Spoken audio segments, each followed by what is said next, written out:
Let's start by talking about ladybugs. Ladybugs are important, and I do recommend releasing them.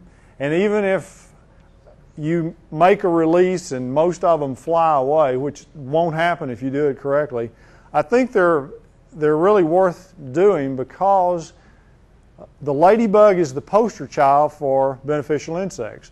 A lot of people, it finally gets through to them when they go to the store and they purchase living organisms and they go and release them on the project, the garden, landscape project, whatever it is. It becomes clear real quickly that it doesn't make a lot of sense to spray something toxic after you've bought something alive and released it in the garden. Some people will tell you that if you release them, they'll all fly back to California, and that is true if you don't have more common sense than the bag that the ladybugs come in.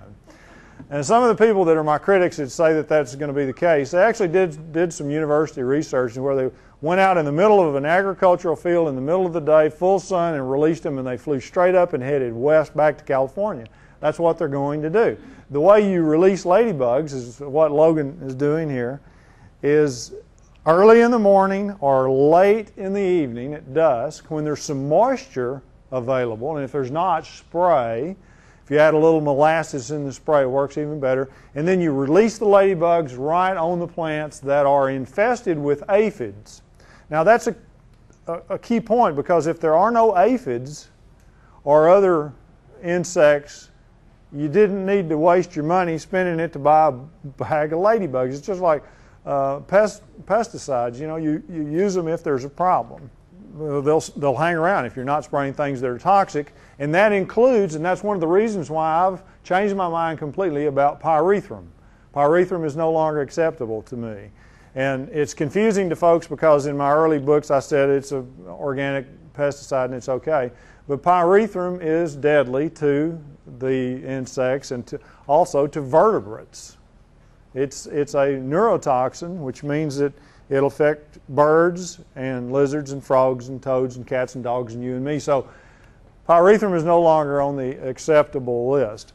This is ladybug, of course. That's an introduction. That one is from Japan, and you probably have seen this one in your gardens. You may have seen it in the house. This one comes in and likes to cluster in the house in the winter. This is called the Harmonia ladybug or lady beetle. You can tell it real easy because it has this great big white splotch on the shield behind the head. It's called the pronotum. Our native ladybugs have the little two stripes. That's where the term convergent lady beetle comes from. But these are helpful just like the natives. Along in February, you'll notice on tree trunks clusters of yellow eggs, football-shaped eggs, and when you see those, generally they will be ladybugs. Sometimes there'll be some other insects, but most of the time they're ladybugs, and most of the time they're the ladybug that's black and real round and has two red spots on its back, and that's called the twice-stabbed ladybug, and that's the one, good name, and that's the one that feeds on scale insects.